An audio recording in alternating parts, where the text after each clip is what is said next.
Ladies and gentlemen, welcome to another fantastic episode of The Left Wing. I am TJ Whitehead, power is taken, not given, joined as always by the last son of Krypton, John Cooper of Counterpoint Politics, and returning guest who I meant to leave backstage because we're supposed now, Todd. We decided a couple days ago to start the episode with just John and I to do some banter. Then we'll introduce the guest, bring him in, and I completely forgot about it. But I'm blaming John on that. I'm going to blame John on that. Everyone, pretend that Todd isn't here right now, all right? So me and TJ, we're bantering. Oh, and by the way, we'd like to welcome our special guest, Superman Todd. Welcome back to the show. How you been? Hey, great. Professionals, TJ. That is what we are. What we are. So part of this, I'm really upset about this because I had a whole thing set up because before the guest comes on, I was going to share a bit of their content, then bring them on board. But now I'm going to awkwardly do this while Todd is sitting right here. But hey, whatever. Here we go. Let's go. Let's see. Here's a little bit of Todd's work. He will be our guest. I'll be bringing it up shortly. I tell you what, Joe Biden, these liberals in D.C. are just destroying this country. Take a look at the state of this town. It ain't nothing like it was back when we was kids. You're directing that anger to the wrong place, my friend. No, we need to drain the swamp in D.C. That's where all our problems come from. The only thing that comes here from D.C. is all the money they send for all the federal programs that everybody and their brother here's on. And if you cut off that money flow, you wait and see how bad it gets around here. Yeah, I knew you'd take up for your daddy, Snowflake. Is the county judge executive here a Republican or Democrat? By God, he's a Republican. We ain't going to elect no Democrat county judge executive around here. What's the mayor, Democrat or Republican? He ain't going to elect no Democrat mayor neither. Do you have any county or city officials who aren't Republicans? You know the answer to that. Thank the Lord we don't. Have you ever had a state representative or state senator who's a Democrat? Not since I've been alive, thank the good Lord. Well, I guess you're right. Sounds like it's all Joe Biden and the liberals in Washington's fault. All right, that's a little bit of Todd's work, who we're bringing on the show right now. So, Todd, I was going to ask you about that video a little bit, but I want to make a comment that it's similar to the videos John makes. John makes a lot of those counterpoint videos as well. Although you do have an advantage on John because you do the Chud voice so well. You really nail it. And so, is that kind of frustrating to you with talking with people who live in, fire engine red districts and they're absolutely garbage, they're falling apart, and they're always complaining about how the government's bad for them, and you point to, your local government that has a significantly higher amount of control on your day-to-day life than the federal government, and you don't seem to be complaining about them. Like, how frustrating does that get to you? I mean, it's a constant state of frustration. And the original point of, what the federal government typically does do for areas like this is pour tons of money in. We understand that red states and red areas are the ones that receive the most federal benefits, federal aid. And watching this first few months of the Trump administration, watching all these people in the agricultural sector, all these people who are second and third order effects of having entire departments dismantled, destroyed, and still never really have the aha moment of I've been duped. I voted against my interests, just because, it all just at this point boils down to 2 or 3 talking points of illegal immigrants are destroying everything that we hold dear about the American dream. They're trying to indoctrinate our kids in the schools. They're against Christianity, and they're trying to cut our little boys' wieners off. That's basically it. So total frustration. It is wild to me that the areas that espouse those beliefs the most, the immigrants are ruining our country. They're transing our kids, all of those things. Those things aren't happening in those areas, they're very predominantly white conservative areas that don't have high immigrant or trans populations. And they look around and you look at all of the data indicates that these are the areas that are the poorest counties in our nation that receive the most federal funding. And they seem to blame the immigrants and the trans people that don't exist around them for the area that they're in. And I don't know if they're deluded into thinking that their area is subsidizing major cities. Like, I don't know why they think they're poor, but they don't seem to. I guess they don't care. They just want to blame someone, which is why I always say Democrats need to give them someone better to blame. You can easily blame I feel like there's a lot of areas in this country that are generally conservative that also have a fairly eat the rich mentality. And if the Democrats were to position themselves as the eat the rich party, I think they could swing some of these areas. Obviously, some are for like religious, cultural reasons. They're never going to swing. But I do think there are a lot of gettable Republicans who do want to make their community a better place, where we can give them better scapegoats to attack than immigrants and trans people. Maybe I'm wrong about that. What do you think, TJ? Well, so you asked about really funny questions, and well, do they think that their tiny communities that are racked with poverty are funding the blue states? Yes, they do. They do. Yeah, They sure do. Right? Yeah, that's exactly what they think. You will talk to them. How many times have you heard or seen those stupid memes where it shows an empty refrigerator? It says hard working man's refrigerator, and then it shows a fully stocked one, single mother on welfare's refrigerator. They genuinely think that the $4 they get taken out of their check for taxes is what's funding New York City. Los Angeles would crumble to the ground without their pittance that they put in. And the question you asked at the end, John, about how a lot of Republicans will have a kind of an eat the rich mentality. Yeah, you could see that. You probably know where I'm going with this already, that there are a lot of them who do think that, or they will say it. They will appeal to their anger and hatred toward the elites. And my best example of why this doesn't seem to work all that well is Elon Musk, because Elon Musk is the richest person on the planet. And they didn't always like Elon. Elon was always one of the bad rich people up until 6-7 years ago. But once they found out he was racist, wow, okay, I changed my mind. Now he's actually pretty good. So the eat the rich thing only goes so far. And I hate to be someone who, after the election, a lot of people pointed out, possibly correctly, that Kamala lost because she was a black woman and a lot of people were too racist and sexist to vote for. That might be the case. I'm not going to say that that's not what happened. However, it's not a solution. That's you say, okay, that's what happened. Unless your solution is never run a black woman or never run a woman again, that's not really a solution. But it's okay to acknowledge that, but you have to find a way to get around that problem, which goes to what John said. You have to find ways to galvanize people outside of that group that's never going to vote for that. What do you think, Todd? I think I agree with you on that. As far as like Kamala, is it possible that it's because she was black or because she's a woman? Maybe. I think about locally here in Kentucky, to John's point, if we get the right Democrats, Andy Beshear is the governor of Kentucky and he's been elected here twice, and he was elected here twice during MAGA. He won as a Democrat, when Trump had just won in 2016 with like 28% of the vote here. 28, he won by 28 points. 2020, he won by 26, and I think this time he won by 30. Wow. And Andy Beshear won in 2019 and then in 2023 during the midst of all of that.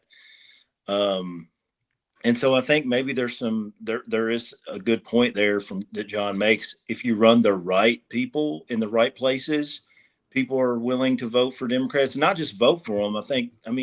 These polls get put out all the time. And right now, Andy Beshear is polling as the most popular governor in the United States. It's 68%, 70%. In Kentucky, where the majority of people who say, yeah, I like Andy, also say, screw these liberals. It's really weird. I don't know what to make of that totally, but it's possible to win a lot of these people over somehow. It's very. I just looked this up. So he's not the most. He's the most popular Democrat. The most popular is Phil Scott in Vermont, and I find it very funny that the two highest rated approval ratings by a significant margin are a Republican in Vermont and a Democrat in Kentucky. I wouldn't have taken that bet. A Republican won Vermont? Yeah, he's governor of Vermont. Wow. Phil Scott. I just looked this up. This could be incorrect information. It's from Morning Consult, so I imagine that's correct. Not really familiar with Vermont state politics, but I mean, Vermont is. I've been to, like, Vermont's one of those weird states where, like, it doesn't have a huge population, so the city centers carry a lot of weight, but the state is very rural, you know. So it's one of those weird ones, kind of like Nevada, where it's like, yeah, you have the big, large population centers, and then a lot of not that. John frees up on us. This has been happening a lot lately, Todd. So yeah, okay. so yeah, John was just describing how there's he's back. Yeah, I don't know what happened to my internet there, but I was gonna say, yeah, it's one of those states where it's like a very weird population distribution, and you can go both ways with it. Is that, like, I mean, Bernie's from Vermont. Am I wrong about that? Yeah, Bernie's from Vermont. Yeah, and he flipped the seat and has held it since then, but it was Republican for like many years before him. Yeah, and I mean, he's just been there for so long at this point. But yeah, I think we have this feeling that Vermont is this like liberal bastion, because of Bernie. But no, probably. I think it kind of just shows the point that we're trying to make here, is that, you know, someone like Bernie can be very successful even in the rural areas of Vermont, and someone like Beshear, even though his policies do tend to be more conservative, he stands up for trans people all the time. You know, he's one of the leading Democrats who will go out to bat for trans people in Kentucky. Like, these are things that can be possible. Which is why I don't like to hear things like, oh, well, we got to abandon trans people. It's a bad no, you just got to message it correctly and authentically. And if you do that, people will follow. Well, you know, my theory on this is that you should just run as a Republican and say the standard stuff that would actually work on Republicans, and keep stuff to yourself that you won't enact till later, and then just deny it. Just say that's fake news, that they're lying to you, and I bet it would work. I feel sorry for John Amorim here. Mississippi is hard work, bro. Yikes. That's top tier work right there. Mississippi, good luck there. All right, so before we move on to our main topics here, I have a little treat for you guys, John and Todd. I have something that I saw just a few minutes before the show started, and I had to share it with you, and it goes right along the theme of people being mad at Republicans. This is a story I'm going to share in a few slides, so let's go along here. All right, this is from a guy named Chris. I can't remember his last name, but we will see it in a little bit. But the first post we have from him, what's this from? August 23rd, 2024.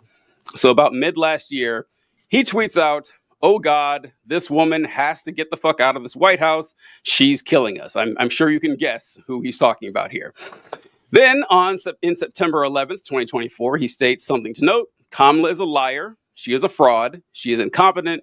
She's the most far left candidate that's ever been. Trump, on the other hand, is honest. You may not like him, but you have to respect his policies. The end. Turns out that wasn't the end, because just today he posted this.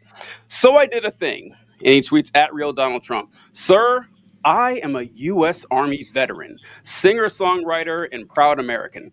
I was charged nearly $1,900 in tariffs under a China trade code on a handmade British guitar from the UK. This Section 301 tariff was meant to punish China. Why is it being used to punish American veterans who buy art from our allies? I filed a CBP protest, contacted my congresswoman, and I won't back down. Please fix this. I'm one of your people. Veteran, guitar tax, tariff troop." Now, the first thing I saw, this was actually the first thing I saw from this guy, and I had to find him on social media. I found this and I combed it trying to find this guy, and that's when I found those tweets that he had made earlier. But to my absolute joy, he kept tweeting about this issue on his page, and he wrote, "Update, DHL finally responded. They confirmed they are charging me an 18.7% in tariff on UK-made guitar, a standard guitar, plus a newly imposed 10% reciprocal tariff. That's $1,920 for one handmade acoustic guitar. Not a pallet of goods, not a commercial shipment, one guitar. I am a 19-year Army veteran, good sir. I ordered this guitar to honor my grandmother and start a new chapter in music as I transition out of the Army. DHL and CBP offered no..." CBP is Customs and Border Process, something. I can't remember what the P stands for, actually, but the Customs and Border. "Offered no warning. No itemized invoice, no opportunity to dispute it until I got the media involved. Now I'm formally disputing the charge, and I won't stop speaking out. Trade policy is being used to punish everyday Americans. Can you believe it? While corporations slide by untouched. Please share this. Someone has to stand up. He also tweeted to his good buddy Ben Shapiro. Hey, Ben Shapiro, once again, this guy loves bringing this up. I'm a 19-year Army vet being charged $1,900 for a UK-made guitar because of a China tariff code. DHL and CBP are ghosting me. Want to see how trade law is crushing people. And then two more here. He says, DHL is just a company that enforces taxes and tariffs. They don't make the rules. They just charge insane fees and hide behind them. They charged me, once again, $1,920 for one guitar, a handmade acoustic instrument from the UK, not a bulk order, not commercial, just me, a 19-year Army veteran trying to buy something meaningful to help me transition out of uniform. I asked for an explanation. They ignored me. I asked for a breakdown. They sent silence. I told my story publicly, and only then did they respond with a scripted corporate answer. Unfortunately, there is no exclusion DHL can claim to U.S. Customs. No empathy, no alternative, no responsibility. The most hilarious line in this entire thing. No empathy, no alternative, no responsibility. He doesn't catch the irony. They know this is wrong. They just don't give a fuck.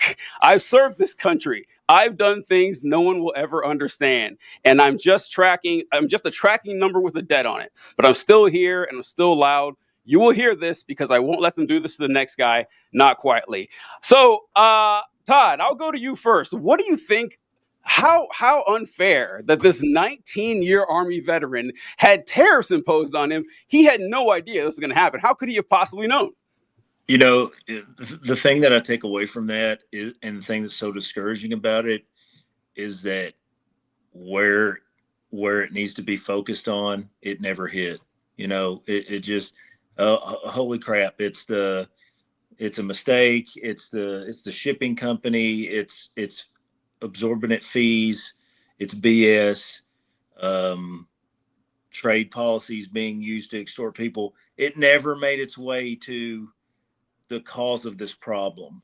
And that's the thing, is that I'm seeing tons of people who are really upset with things that absolutely Donald Trump is to blame for, but that blame is focused every which way except toward him. And I'd like to claim that as a victory. That guy's really pissed off about this guitar, but he had all day or 2 days, however long those are stretched out over, to think about this, and he never really got to the root cause of it. That's discouraging. Well, here's the thing, Todd. His first post was to Donald Trump, and then later he shifted the blame towards this company. It's the whole malicious compliance argument that Trump keeps making. He's like, oh, well, I didn't mean for this to happen. It's people maliciously complying. It's like, no, fuck, this is exactly what Trump wants to happen. He wants people paying these taxes. No matter how much he says that other countries are paying these taxes, we're paying these taxes. And I feel like there's only so long that cognitive dissonance can stay intact. Like, there's only so long that people can be like, oh, well, these tariffs I'm paying, it's because of XYZ thing. But no, it's Donald Trump. Like, the dam must break. I know TJ's smiling, like, oh, John's being optimistic again. But there's one thing. There's just one thing I have to say.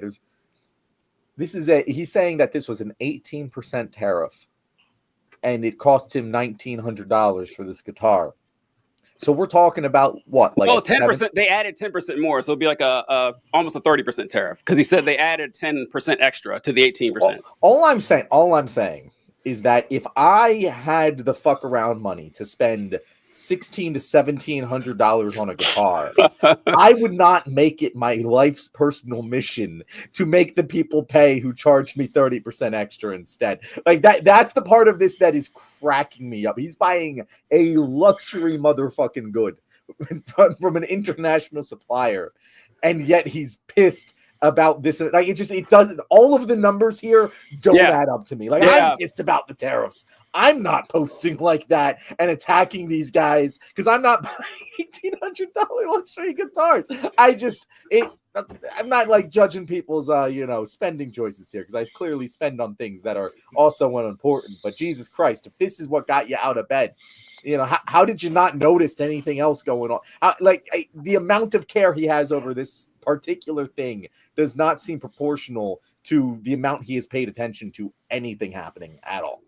That's true. And you know what? Now that you mentioned that, because I didn't think about like the math on that, because like the tariffs are actually kind of strange. Well, it's not strange. I mean, it's how tariffs work, but like a 30% tariff on an item, it doesn't necessarily mean that the item will be 30% more to the customer, because that's up to the company. Mm-hmm.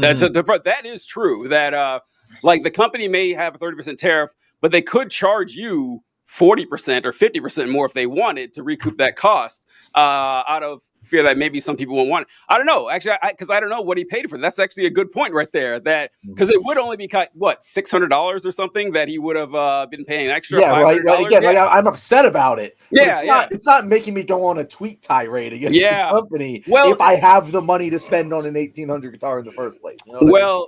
That's the kind of people we're dealing with, because like Todd brought up a good point that the first tweet he put out, or a Facebook post, I think it was to Trump, like, "Hey, Donald Trump, can you believe these companies are doing this? This is supposed to be punishing China. It's punishing me," meaning he doesn't know how tariffs work at all. He bought into it. Go ahead, Todd. Yeah, I mean, that's the thing is this was all thoroughly explained. It's been thoroughly explained forever. Like, to get to this point and be like, wait a minute, you mean a tariff means I'm going to spend more money? I am, and not somebody else? Like, yes, dude, where you been?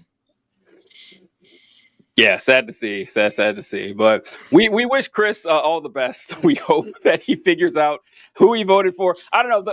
I fully expected to see more on this when I found his social media, but when I found the anti-Kamala tweets, like, chef's kiss, absolutely perfect. It just walked right into our laps here. So, all right. Well, good luck on that final year. Good luck on that final year in the military. Hopefully you make it out.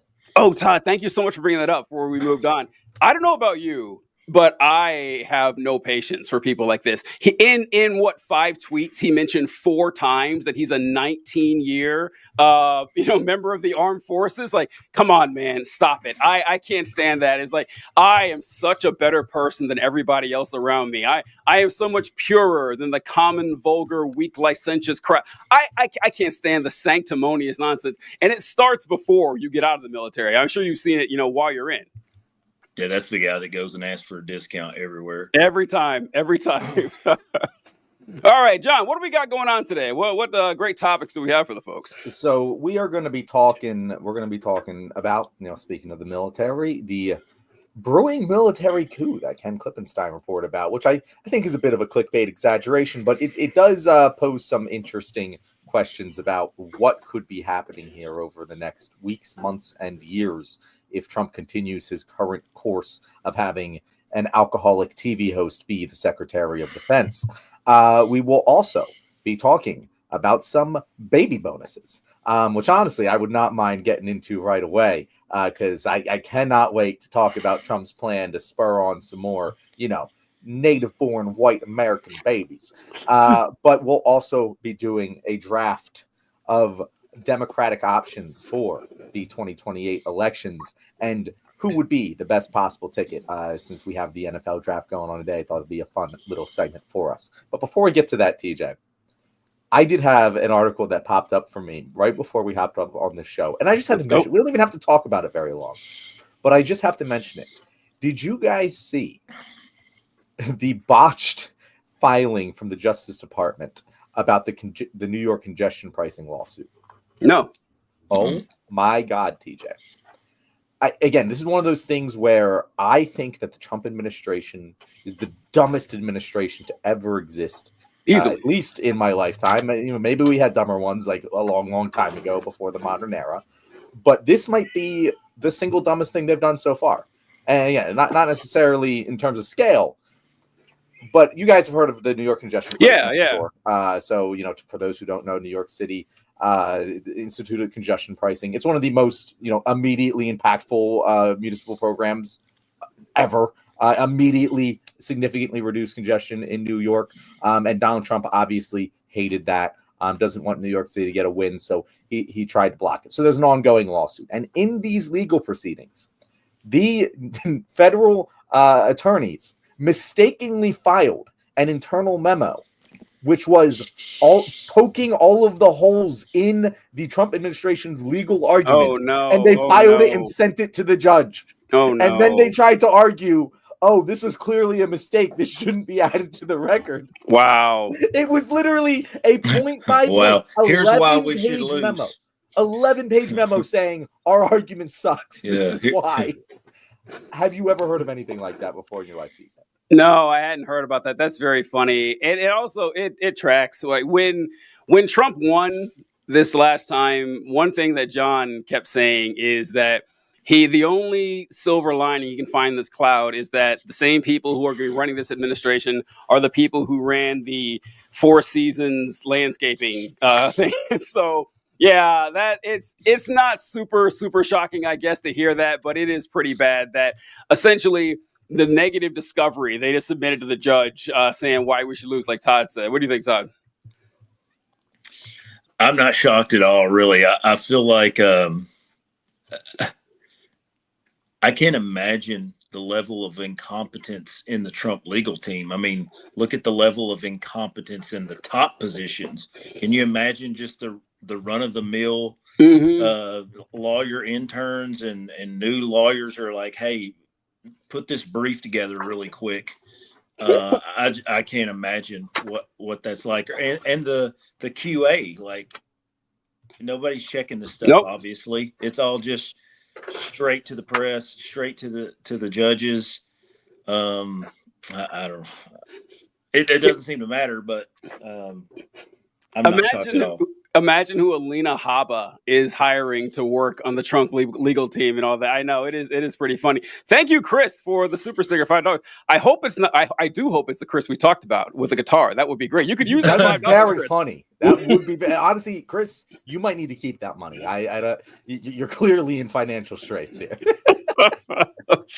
Yeah, that's right. But let's move on to our topic. TJ, I know you wanted to talk about this $5,000 baby bonus. Yes, yes. We're gonna create some sort of money laundering scheme that involves giving birth to thousands of babies here. But what is the Trump administration proposing right now? All right, so yeah, I got a video I'm gonna play for this. Let's see if I got the right clip up here. But this, I'm sure you guys have heard that Donald Trump is trying to find a way to get more babies out there. And here's something that he brought. Let's watch this clip from CNN. Right, President Trump's team working on plans to get American women to have more of them, more babies, according to the New York Times. The ideas include a, quote, National Medal of Motherhood for having 6 or more kids and a $5,000 cash baby bonus. Harry Anthony is here now to tell us something we don't know. So, Harry, first, let's just start with the premise here, which does come from a reality of a drop in the birth rate. Absolutely. Which how dramatic is that? I mean, it's pretty gosh darn dramatic. I mean, compare the peak after World War II back in 1957, where the average woman is having over 3 babies, right? And then it dropped down already 1990 to just 2.1, and now we're at 1.6 as recently as 2023. That is below the rate folks want. You want it to be at least 2 in order to replenish the population, and that is a dramatic drop of over 2 kids from just 1957 to 2023. All right, and a lot of things can drive that, increased prosperity, et cetera, and many countries do drive a decline in birth rates. But in this particular case, what's driving it? People, it's so funny. Pew Research polled folks who are not having kids and asked, why aren't you having kids? The number one reason is they just don't want to, Aaron. That's the number one reason, 57%. The focus is elsewhere, 44%.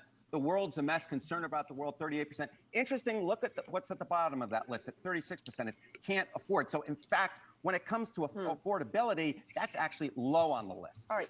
Okay, so there's a few things I want to address here with what this guy said. So if you guys are wondering what's going on, Trump is offering some incentives. We're going to go into them. They're pretty hilarious. One of them is offering $5,000 for each woman who has a baby. And from that guy, I forget his name already, a few things I jotted down here is that he cited his data starting in 1957. Who the fuck talks like that? Who says 1957? I don't know anyone who does that. That was just pretty strange. And then I wasn't surprised later because he said it's pretty gosh darn dramatic. Like this guy's a 4-year-old who, either say the swear word or don't, man. Tiptoeing around this is weird.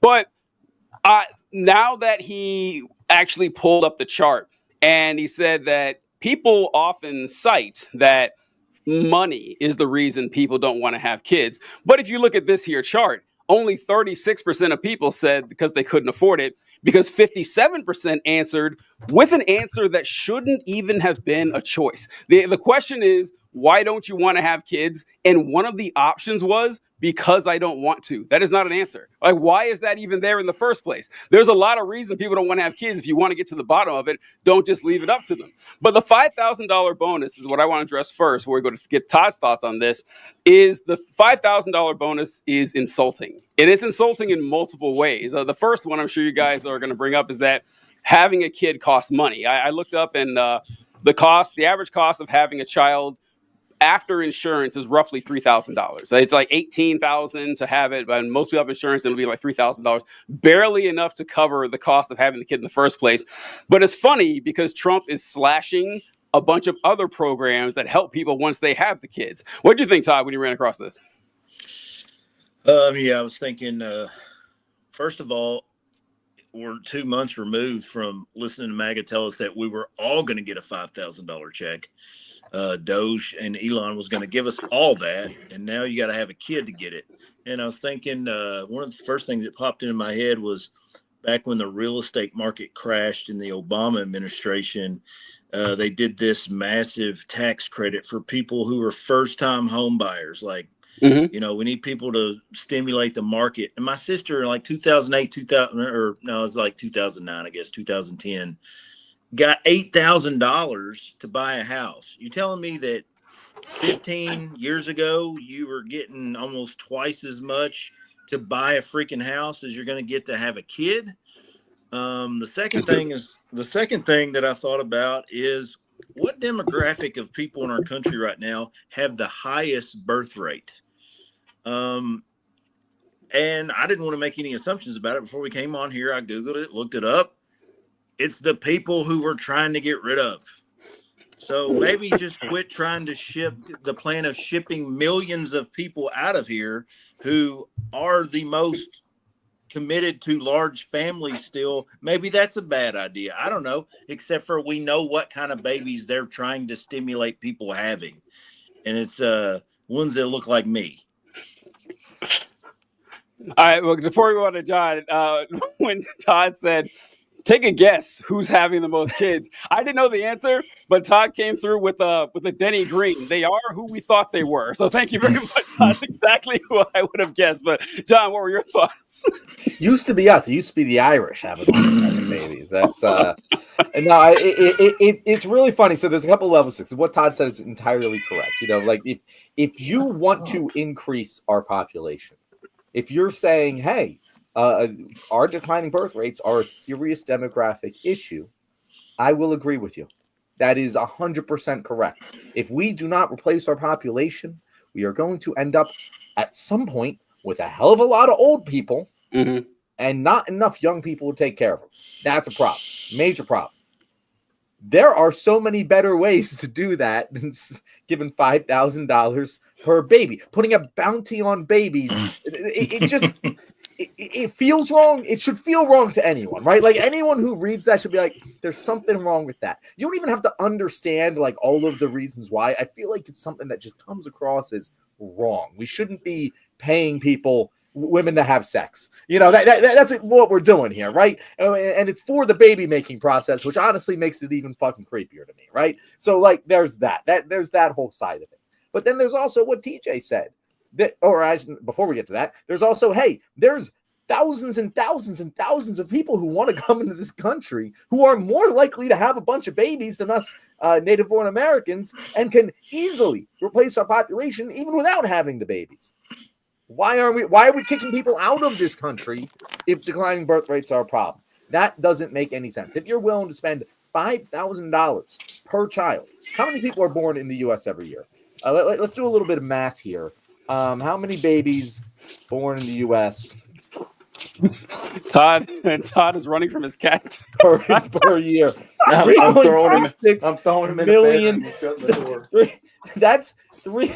I'm sorry. That's going to be nearly $4 billion a year program just paying women to have babies. Why not just let the people come here who want to pay us money and pay taxes here to increase our population? Doesn't make any sense. And then what TJ said, $5,000 a pittance. That barely covers the cost of having the baby in the first place, let alone taking care of it, getting clothes, getting food, taking them to school, saving up for college. All of that is way more expensive than $5,000. Anyone who's incentivized to have a baby for $5,000 is not financially responsible enough to have a baby. That should be pretty clear. But TJ, the one thing I will always take issue with is when people say that people aren't having babies for financial reasons. Mm-hmm. That is just not true. Mm-hmm. The people who are most likely to have babies, People who can't afford it, are people who can't afford it. Poor people are the most likely to have babies. They have more babies than anyone else. If you look at country by country, the poor countries have way more babies than the rich countries. Mm-hmm. And it's not like here that the ultra wealthy are having more babies. They're just not. The reason that poor countries and poorer populations have more babies is because, one, they don't have great sexual education. They don't have great access to contraception and birth control, right? Mm-hmm. Number two, if you look back historically, well, you used to need a lot of babies to ensure your survival later in life. And that just doesn't exist in a well-run country where we can get taken care of. We have retirement savings. We have Social Security. Those are the things that are stopping people from having babies. And they're good things because they don't need to have 12. We also have, lower infant mortality rates. So we don't need to have 12 babies in order for 3 of them to survive anymore. We don't need to have a bunch of babies surviving in order to take care of us in our old age. We just don't need these things. And so we're not putting in all the work. We would rather put all of our effort into having 1 to 3 babies that we can fully take care of and become even better productive members of society. That's the way you create a sustainable country, not by just incentivizing poor people to have more babies by giving them $5,000. And there's another stat here, which I will bring up, but I want to throw it to someone else that just talked for a long time. Go ahead, Todd. What are you going to say? I think this topic is, as I was reading some of these things that they're trying to do to stimulate birth rates, I just thought to myself, this is a perfect prime example of how these people don't understand anything. Like one of the things was like, hey, let's start teaching girls about their menstrual cycle so that they're more educated on when they're fertile or not, and maybe that'll produce more babies. I'm like, where do you think a huge amount of babies come from? It's freaking accidents and people not understanding the shit. The only thing that this is going to do, that's a harebrained idea. Do I think you need to do it? Yes, but it's stupid based on your goal of what you want to have happen. It's going to produce the absolute opposite effect. And I'm like, yeah, of course. Of course, this would be their idea. This would be their idea. Hey, what if they knew more about their menstrual cycle? I know. Like they're in their minds. Some of these people who are advising them at the top levels, in their minds, they think there's this massive pool of women who are just like, why can't I get pregnant? I just want to have these babies and win these awards. All I need to know is better what my fertile days of the month are. Yeah, the medal is the best one. I love the medal. The medal for any woman who has 6 or more children, as if that is the most ridiculous one right there. That receiving this medal from, I don't know who would give it to you, the governor, I don't know, but it is kind of funny. It reminds me when I was a recruiter for the Army, I saw a lot of high school graduations, and during the award ceremonies, they would give out award scholarships, and I was very disappointed to see that kids were winning $500 scholarships, $750 scholarships, absolutely useless. And some kids, though, they would get a medal, and that's it. That's boy, really, that's just, yeah. What is that going to do for you? But John, I wanted to address what you mentioned, that people aren't not having kids, pardon the double negative, because they don't have the money. And you said that if most people, if they had the option, they would have like 1 to 3 kids. Well, why aren't we having 1 to 3 kids then?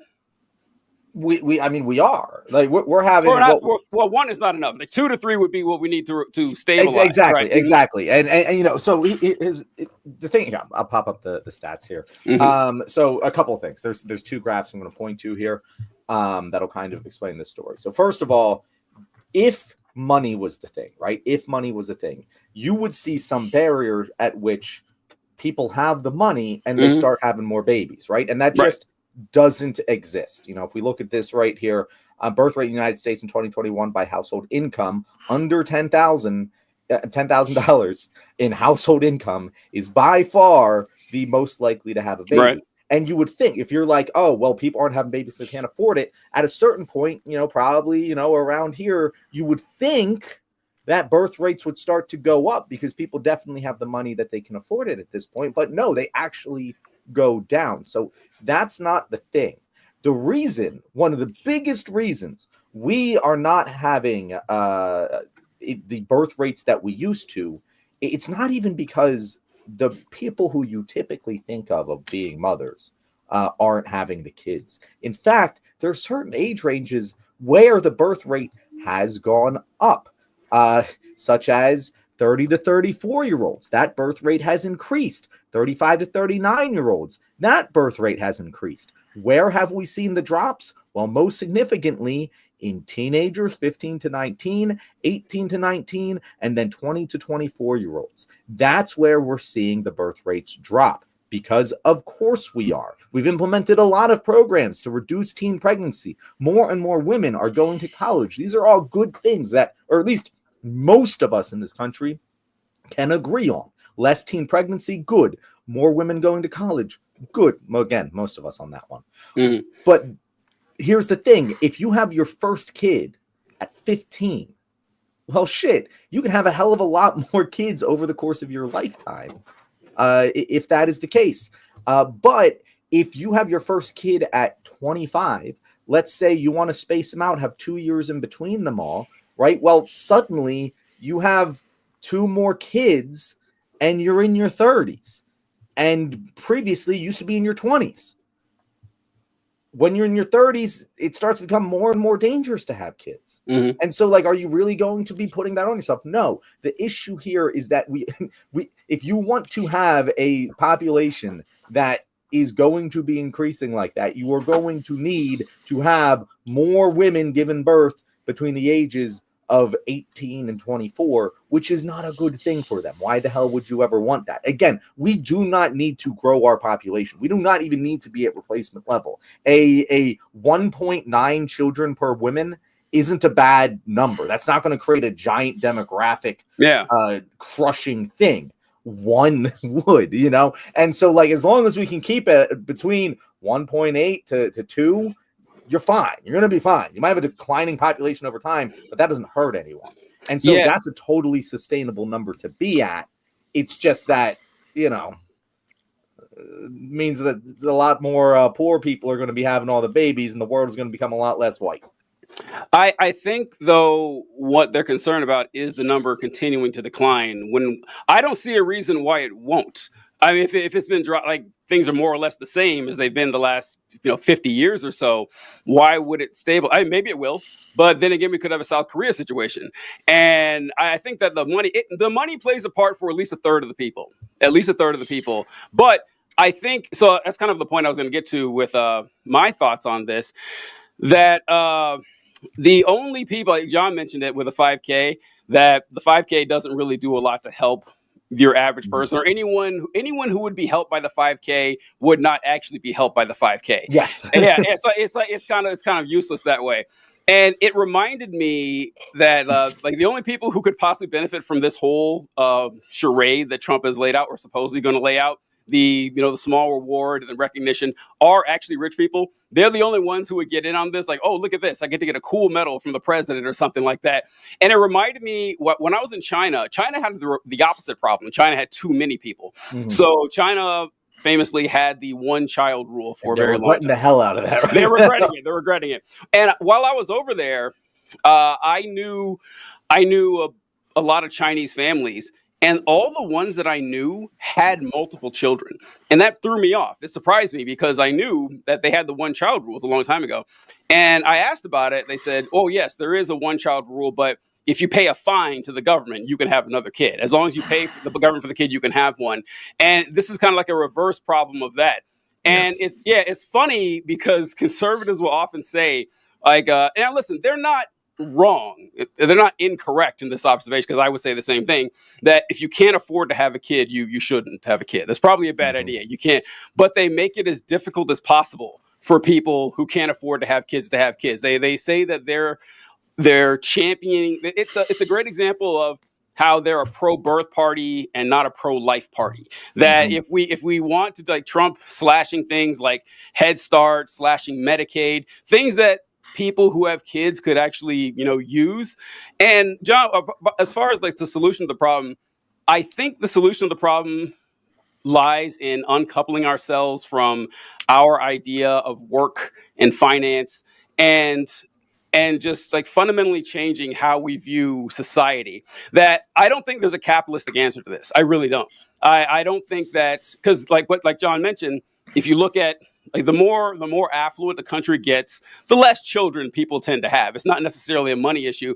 I do think, and I hate to be vague about this, but it is like a psychological society issue. Because if you're gonna have a kid, give me a second, folks. Sorry. If you're faced with a choice of, do I want a kid or do I not want a kid? There's one question that you ask yourself. It's the only question that matters. Will having a kid make my life better? That's the only question that you have to worry about here. And for most people, the answer is no. Or because financially or just time, you don't have it. So as long as like we have the system where congratulations on your child, get your ass back to work, it's not going to work. It's not going to happen. So I hate to just say, well, we just need a socialized economy or a communist economy for it to work. But I don't really think that the system we have now is going to lead to not necessarily a stable population, but like what John mentioned, a population where the old people can be supported by the young people who are working. What do you think, Todd? Yeah, I think you're totally hitting it on the head. I think when you look at that graphic that shows 37% of people said the reason I don't want to have a kid is because I don't have enough money. Mm-hmm. Those people who said that are people who probably do have money to have a kid. They just realize that they like the money that they have. They'd rather have a boat, or they'd rather have 2 new cars, or they'd rather have whatever hobbies they have. And so the whole money thing makes no sense. You know how my entire life I've been surrounded by Republicans, and they've always had this talking point of, look at all these welfare queens who just have babies for the money. And to hear them now say, hey, let's give taxpayer dollars to people so that they'll start having babies. Like, that's what you have always said makes people worthless. That makes this is always, which we know what all that stuff's rooted in racism and all that kind of stuff. But listening to them say that, and now listening to them, you guys are being accused of being fascist. You've been accused of having a dictator. Your system of government and the way that you want Project 2025 and all that. People are comparing that to Handmaid's Tale. To watch a policy like this kind of unfold in like a brainstorming public venue like this, of like, hey, let's issue awards like Hitler and Stalin did, and let's make everything about women having as many babies as possible. I'm like, I don't know if you could even come up with a worse PR program than that for your ideology. And here's the thing. Like, again, if you want to say that declining birth rates are a problem, all right. There's valid reasoning behind that. Mm-hmm. In America, again, it's not. We can import as much population from other countries, more so than any other country. It is probably our greatest superpower. One of them, at least. Our geographic location and abundance of natural resources also help. But, we can always replace our population. That's not the problem. However, there's a valid argument there of, hey, once these other poor countries get to where we are, which will happen eventually, there's not going to be an infinite amount of new people that we can just import. Eventually, it's going to be a problem, right? Okay. Okay, I'll buy it. How do we actually solve this problem? As TJ said, it's kind of hard to solve in a capitalist society, or at least the one that we have now, because with capitalism, things are done for a personal profit motive, or at least a company, a private profit motive, right? And as long as things are being done for a private profit motive, it is directly not aligned with the concept that having children is a public good, which Exactly. it is. I will give conservatives all the credit on this. They have always been right about this, that having a child is beneficial to your community, to your country. I think it gets weird when they start giving out medals for it. It gets very fucking like weird. Like, again, there's a lot of weirdness we can get into there. But in general, on a baseline, yeah, it is a selfless thing to do to have a child. You are bringing a life into this world that is going to contribute. You're raising it to be a good member of society. Like, these are all good things that are publicly beneficial. But if the solution lies in capitalism, there is no public benefit in capitalism. There is personal benefit. And the concept is we're all going to like compete, and it does have its benefits, right? But this ain't one of them. So you need public solutions. Don't give the money to the parents. Give the money to the kid. Make it so that they can get taken care of. Universal pre-K, universal babysitting.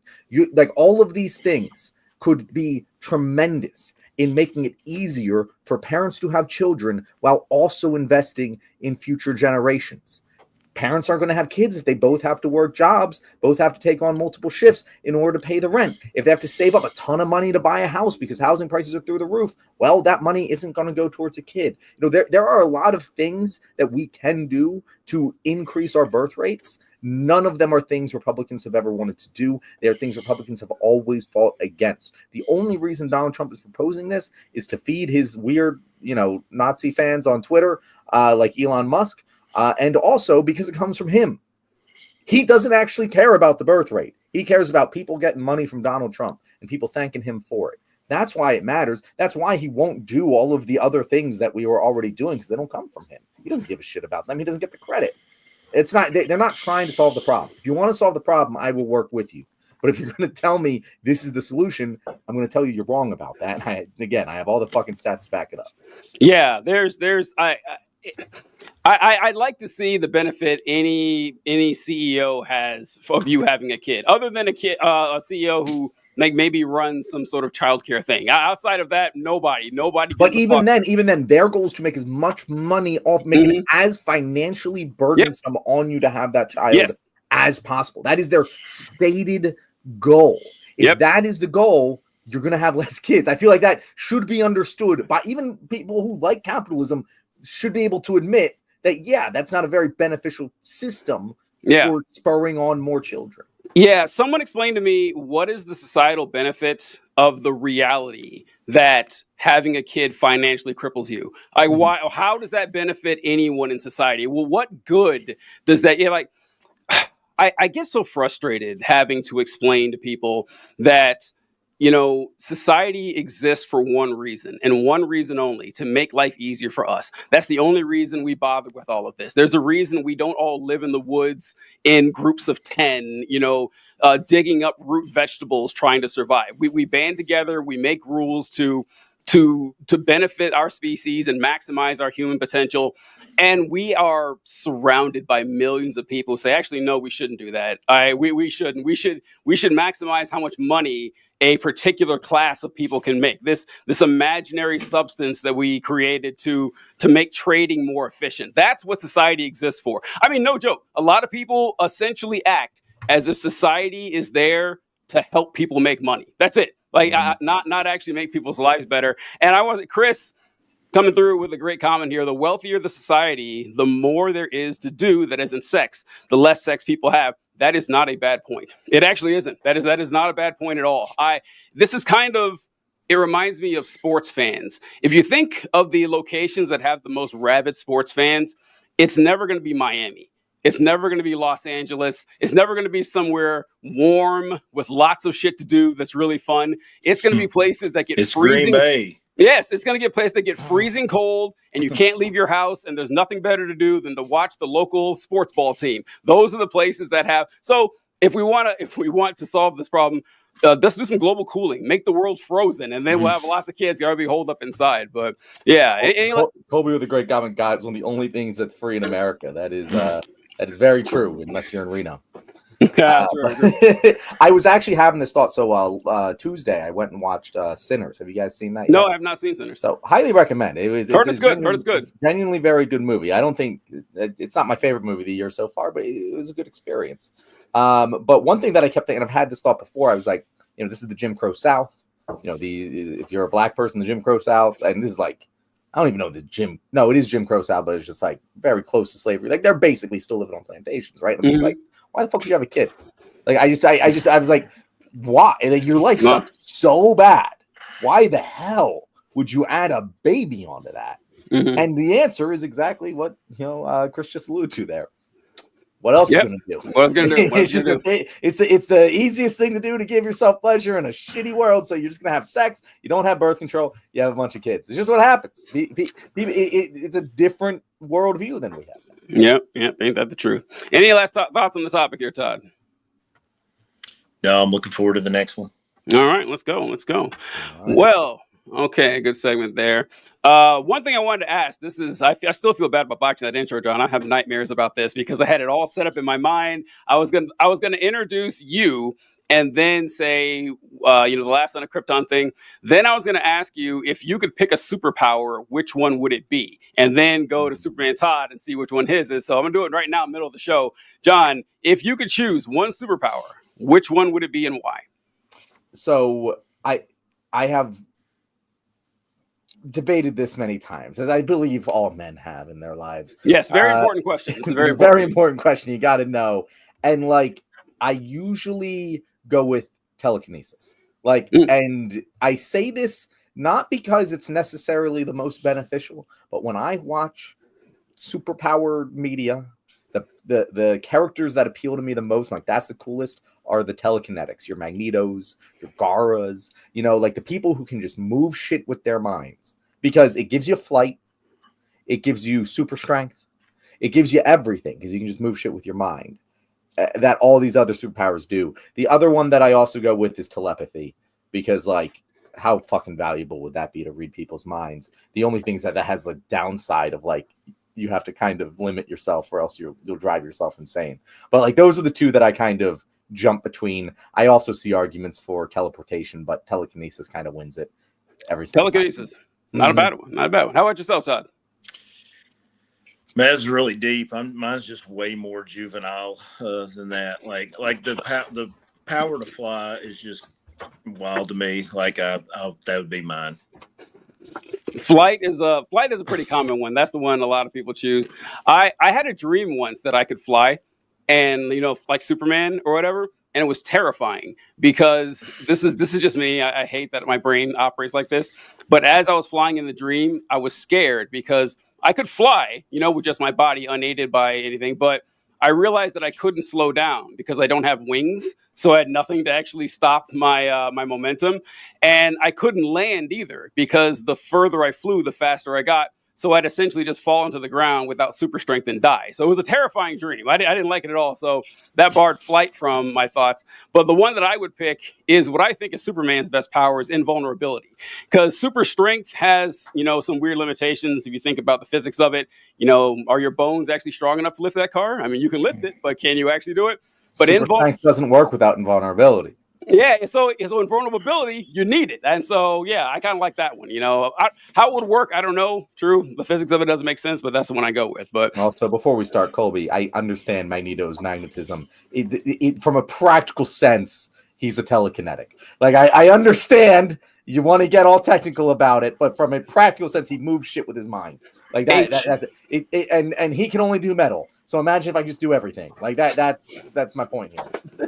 A true telekinetic would have no problem moving a tree, John. I think you'd have a little bit of difficulty trying to get that done. Yeah.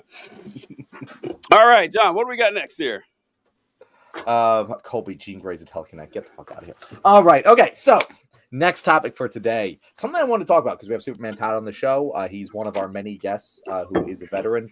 We kind of grow them around here through, again, no concerted effort. It just so happens that there are a lot of left-wing veterans out there, way more than people really realize. But the thing is, are we in the middle of a military coup?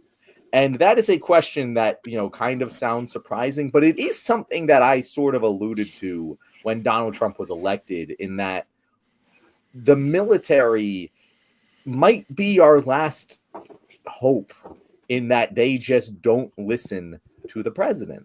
But that also comes with a hell of a lot of scary things too. And the reason that we're discussing this today is because of an article that Ken Klippenstein wrote. If you don't know who Ken Klippenstein is, he is a journalist formerly from The Intercept, who left The Intercept because they were not giving him enough freedom of what he was able to cover. And The Intercept is one of the more progressive news rags out there, right? So Ken Klippenstein, very much, he's a principled guy, but I really liked this article from him. And there's a couple things here to definitely talk about, but he spoke with multiple people within the Justice Department, within the Pentagon, and there is a coup is probably a strongly phrased way to put this, but to put it bluntly, Caldwell, what's his first name? Dan Caldwell, who was Hegseth's senior advisor, who's one of the 5 people within Hegseth's department that were recently canned. He was interviewed and he said, let's be honest, everyone knows where the leaks are coming from. It's from the career staff who don't like what the president and the secretary and the vice president want to do. There's people in the joint staff that I've come to respect, but a lot of them are incredibly hostile to the secretary, to the president, and the vice president's worldview. It's chaos in the Pentagon right now. People are not listening to the chain of command. There is a lot of politics going on in an institution that really shouldn't be politicized all that much. So here's my question to you guys. As you know, you guys are veterans. You guys have way more experience in all of this than I do. I'm of two minds. I think it's very good for the military to not do what Donald Trump says because Donald Trump is a fascist. However, that sets a very dangerous precedent of the military not being under civilian control. Where is the line here? I don't know. How far would you want the military to go in not listening to the president of the United States? And where do you draw that line? Todd, we'll go to you first. I think there's very little chance that there is a military coup going against Donald Trump right now. Is there a coup going against Pete Hegseth? Yes, I believe there probably is. And this is why it's important to pick a competent person to be the Secretary of Defense. This is why the Senate had a constitutional duty to vet him and decide whether or not this guy is up to the task, and whether or not the narcissistic people who've been in the military for 30, 40 years, reaching the rank of generals and all this kind of stuff, will be able to show the proper respect to a civilian who is in charge of the Department of Defense. And I always said, if Trump would have just picked Ron DeSantis, none of this stuff we're talking about right now would be happening. Would people disagree with him? Would people have a problem with his political stances? Yes, but he's competent and he's been in charge of shit before. And he's not just some cultural war dipshit. And he has a little bit of military experience. He was an officer in the Naval Reserve or something. Like, he's got that feather in his hat too, and that would have been fine. But what we actually have in as the Secretary of Defense is a dude who was, in the Army National Guard in Minnesota or whatever, was a major for like 5 minutes. And okay, if you have led something else, if you were the CEO of GM, or you were a governor, or you were in charge of some governmental agency at some point, then you go, okay, cool. He has just a little bit of military experience, so he can understand the troops and play, think in the having his thinking of what the experience of the typical boots on the ground is like. But this guy has been basically a platoon leader on a couple of deployments and a Fox News host. And anybody who's not a moron should have known that when he showed up at the Pentagon and just started bossing people around, who know what the fuck they're talking about, as in know better than anybody in the world what they're talking about, that he wasn't going to be respected. And, this whole leaks thing is like the paramount of incompetence. There's no way to explain it away. And it doesn't matter how many hours he puts his face in front of a TV screen, in front of a camera and a microphone, and tries to blame the wokeness and the anti-Trumpers for all the bad publicity that he's getting. It doesn't take away from, and it doesn't change the fact that anybody with half a brain knows that all this shows is that he's an incompetent nincompoop who, sure, if you put him back in the National Guard and gave him some good mentorship, in a couple of years, could it be a good battalion commander in the Minnesota National Guard? Yeah, he could. But can he lead the Pentagon in any way, shape, or form with 10 or 15 more years of preparation? Absolutely not. The dude is totally unfit for that task.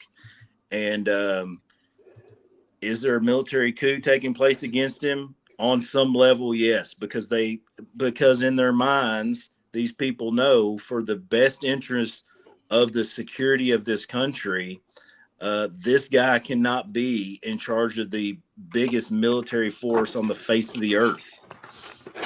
Todd, I love this so much. I couldn't wait to get your opinion on this. I want to bounce back and forth with you on a lot of this stuff here. I want to address Colby's comment here. Okay, but do they have 19 years of experience? Now, the funny thing is, now addressing with Pete Hegseth, the answer is no. He does not have 19 years of experience when it comes to military service. In fact, and by the way, TJ, I just want to inform people, if you're watching this video right now and you don't understand what that's a reference to, well, make sure to watch us live at 6:30 EST on Thursdays, and you'll get all the references from the comments. Anyway, continue, TJ. I just wanted to let people know where they can find that. Absolutely. Find us in the live tab at the Left Wing Pod on YouTube. So, yeah, What Todd said about Pete Hegseth is absolutely correct. One thing that I wanted to mention with Todd is, outside, in every battalion headquarters, you have the chain of command up there, starting from the president and going on down to, your, platoon sergeant, I think is where it ends.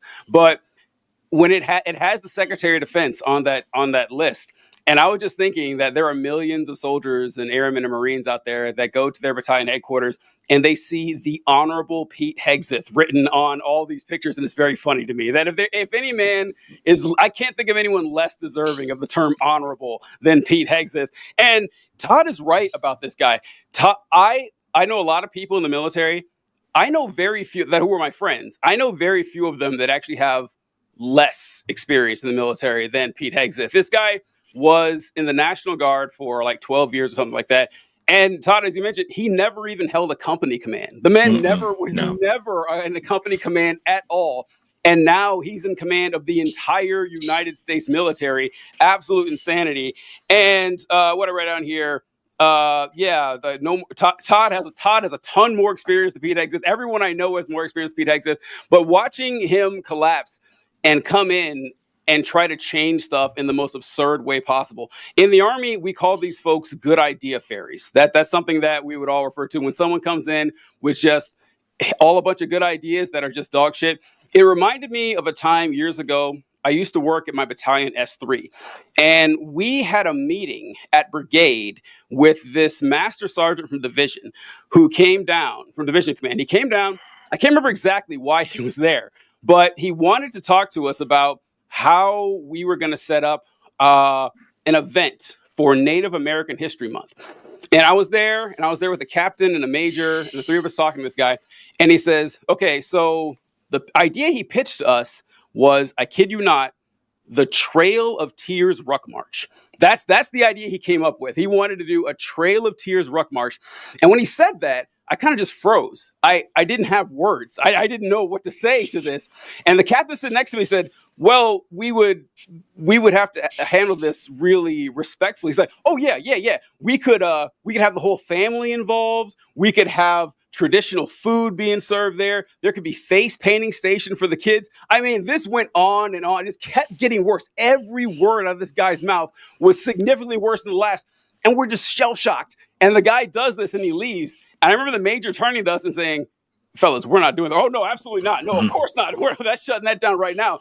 It reminds me of that guy, except Hegseth is doing this to be purposely offensive. He's doing it to wreck as many institutions as possible.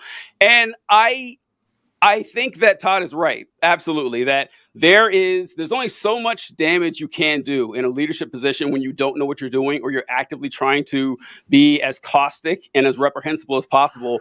And it's exactly what's happened now, where people, there's only so far they're going to go to risk their careers and personal reputation for your vanity. There's only so far you can push these folks. I do have to wonder what happened, like why the people he fired were fired, because that's the weird one to me. Because the regular people, like Todd said, the people who have been in the military for decades and they know what they're doing and they're vital for this operation. Of course, they're going to fight this every chance they get, and he can't fire all of them. But those guys were ones he handpicked, and he still fired them. What would you think about that, Todd? I don't know that he fired them. That's where I'm like, who told him they were fired? And, okay. I think Pete Hegseth's days are incredibly numbered. This shit show is not going to go on very much longer. And when what was it? Was it PBS? No, PBS who reported a couple of days ago that the White House has already quietly started vetting or compiling a new list of Secretary of Defense candidates. Mm-hmm. And I'm like, again, a clear moment of how incompetent are you guys that you don't already have this list out? Like, how's the next person not already in the chamber for all these positions? Because everybody knows every single one of these people is getting fired before the 4 years is up. Yep. Every single one of them is. So they should already have their replacement lined up, I would think. And everyone knew Pete Hegseth was the least qualified. He's even less qualified than Kash Patel is to lead the FBI. Everybody knew he was going to be the first one to be fired. So there should have already been the number 2 Secretary of Defense already. Yeah, it's really, I like the point that you made in the first time we were talking, Todd, where it's like, this is the importance of hiring competent people. I feel like a lot of people just think the government is just a joke that doesn't matter, and that's very incorrect. But like, it is kind of the thinking. It's like, oh, well, Trump wants this guy, so that's who it should be. And I feel like this also boils down to like a psychological difference. I'm not even going to say between conservatives and people on the left, because I see it in the left too. But like, there's a specific type of person, they tend to be more conservative, but they don't have to be, where they think just authority deserves to be respected. And that is not how the world actually works. And you see this on every level of society, of whether it's a teacher, a parent, a boss, a coach, whatever, and they aren't respected by their underlings. They get mad about it. They throw a fit. But like, at the end of the day, you can't just make someone do something. If you've lost the respect of the Pentagon in 2 months, you're unqualified for the job. Part of your job is to get the people beneath you to buy into your vision. Again, whether you're the Secretary of Defense, you're a CEO, you're the head of a household, you need the people who you are telling what to do to buy into your vision. And there's a certain amount of force you can use to coerce them to do what you want, sure. But if you don't actually have that, or I actually do think Pete Hegseth has that, but he doesn't have even the competence required to wield it effectively, they're not going to do what you want. And that's your fault. The buck stops at the top level. And this is the excuse we talked about early in the show that the Trump administration keeps making of, oh, it's the career bureaucrats, all these people, they aren't doing what we're telling them to do. They're maliciously compliant or just not listening. It's like, bro, it's your job to get them to do that. That's literally your entire job, is getting these people to do what you want them to do. And if you're failing at that, that should not reflect well on you. And it shocks me. Again, I guess that it shouldn't shock me, because there's a fucking dude complaining about $1,900 guitar who won't blame it on Trump's tariffs. But like, it shocks me that this is so pervasive in society. Because again, it really isn't a political thing. This is a ideology that I feel like a lot of people have. And one of the reasons that I Well- fucking hated the military since I was a very young child, because I never understood this ideology of just a chain of command. But like, it's pervasive, and I don't know how to get people to understand that that's just not how things actually work in the real world. I think there's another layer of Pete Hegseth too, is that not only is he incompetent, is the other part of it is, and I'm sure the senior officials in the DOD see this on the day-to-day in a way that we don't, is the fact that Pete Hegseth is ate up with PTSD, and the way that he has always dealt with it in his life is to drink it away and sex it away. I'm not a mental health professional in any way, shape, or form. You know, the military service right now, after a 20-year long war, is full of service members who are post-traumatic stress disorder out the ass. And but they go to mental health and they go to therapy and all these types of things. You can have that person who tries to self-medicate their issues be in charge of the DOD. And we listened to this in the Senate confirmation hearings. It was all brought forward like, hey, this person has a substance abuse problem. Maybe he shouldn't be in charge of everything. And so he's incompetent and he has the substance abuse mental health problem. Yeah, the Pete Hegseth thing, that's a good point, Todd, that I fear, or more or less know, that people like that about him on the right, you know, his supporters, the Trump folks, that because what the one word I would use to describe Pete Hegseth is unserious. He's a deeply, profoundly unserious human being. Like you've mentioned, yeah, he's got a tiny bit of military service here and there. A lot of clearly, whatever the issues are, he has not dealt with them in a grown up and mature manner. And he was a shit talking weekend host on Fox News. Like Pete Hegseth, the first thought I think of is when he made the speech when he was hosting a news show about how he doesn't wash his hands. He thinks washing his hands is some sort of conspiracy. Remember that? Or the time he threw an axe and hit a drummer, or the sex scandals he's had, or all the times people said, yeah, this guy clearly has a problem with alcohol. And during his confirmation, he said, listen, if you give me the job, I promise I'll stop drinking. This is someone who you wouldn't trust to like be the manager at a Dairy Queen. And you've made him the top official at the Department of Defense. Say what you want about, you know, Jim Mattis or Lloyd Austin or whatever beefs you have with those guys, infinitely more qualified and more serious than Pete Hegseth. And I don't know. I think this is just the path that we've chosen as citizens of this great nation, that we celebrate people who don't know what they're doing. I think we were talking about it backstage, Todd, that we've just reached this horrifying crossroad where we are faced with the reality of who we actually are as a people on this planet, that we don't deserve the power that we've been given. The fact that the economy of the world has been stuttering these last couple of weeks because one guy in particular, who we all apparently believe should be in charge, just ends it at a moment's notice. The same thing is happening with U.S. military operations. I try not to be like black-pilled about everything, about how stuff is just falling apart, but I think things are going to get a lot worse before they get better. And any other thoughts on that, John? I mean, that I guess the question to wrap this topic up is, at what point does it get too much to bear from the military perspective? Because, you know, you're saying it's a Pete Hegseth problem. I can agree with that. But I don't know if Donald Trump is ever going to admit he's wrong at this point.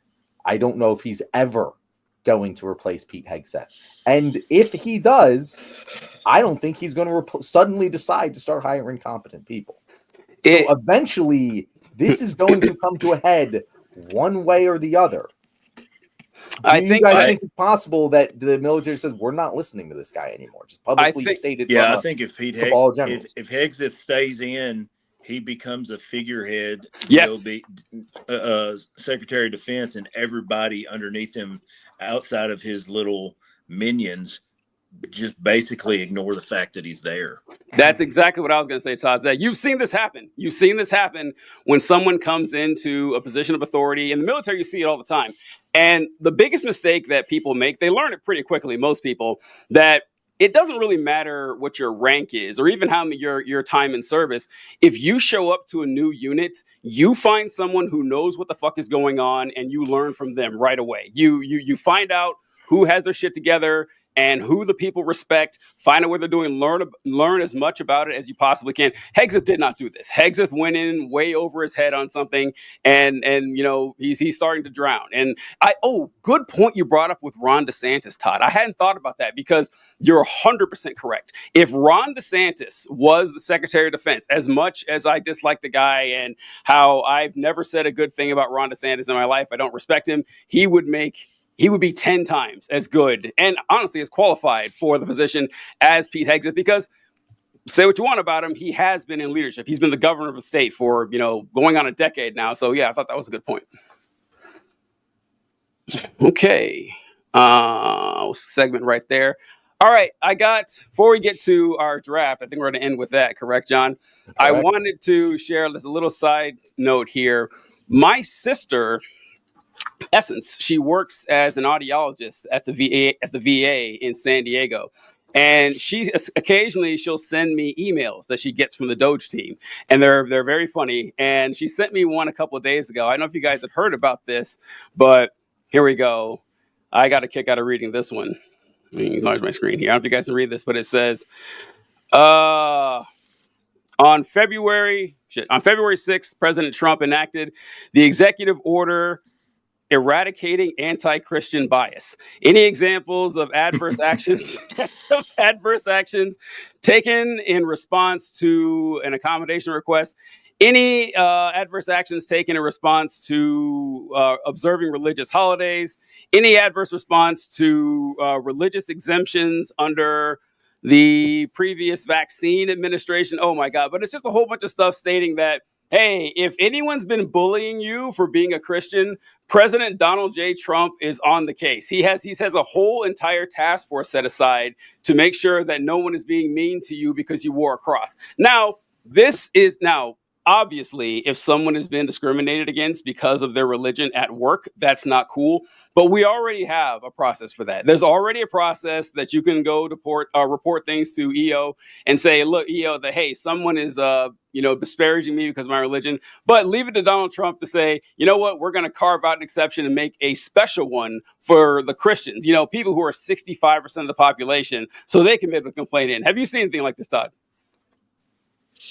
I saw where somebody, I don't remember which organization, they just sent out a mass email to it was the VA. They sent it out to the VA that said, hey, if you have any reports of being discriminated against for being a Christian, email so-and-so at whatever. And the email is to antichristianbiasreporting.va.gov is where it goes to.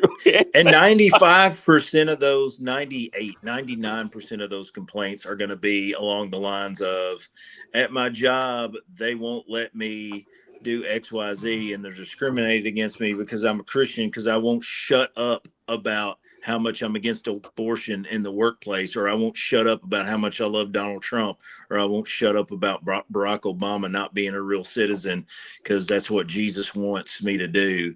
And that's what 99% of that's going to be. I will say, I remember a couple of months ago, they sent out an email saying that you can no longer put your pronouns in your bio. Do you remember that time when they said that? And the first thing I thought when I read that was, I cannot count how many emails I received while I was in the Army where people put in their signatures and their emails their motivational quote from the Bible. Yep, a Bible verse. They did it all the time, and I remember thinking, "Is this allowed? Can you do that?" I don't think you can. Like, maybe you can, but it seems like that could get out of hand really fast if people start putting anything they want from the Bible in there. And I don't remember seeing a message from the Doge team saying, or from the Trump administration saying, yeah, let's get rid of those Bible verses. This is clearly a weird issue of separation of church and state, but we're on it now to protect Christians, to make sure that they have more power than they currently have right now. Well, what are your thoughts on this, John, with from what you see on the outside? So as someone who has copious amounts of anti-Christian bias running through these things, do you know how I know that anti-Christian bias is not a real systemic issue in America? How do you know, John? Because we call it anti-Christian bias. There's not even a name for it. We got anti-Semitism. We got Islamophobia. You know what? We don't have a name for this because we never needed one, because it's not a real issue. If it was a real issue, we'd have a name for it. We wouldn't be going to antichristianbias.va.org. This is a made-up fucking fantasy. This is the war on Christmas. They've been fighting it for years. It's a solo battle where there's no one on the other side. And that, you know, honestly, it's kind of like praying.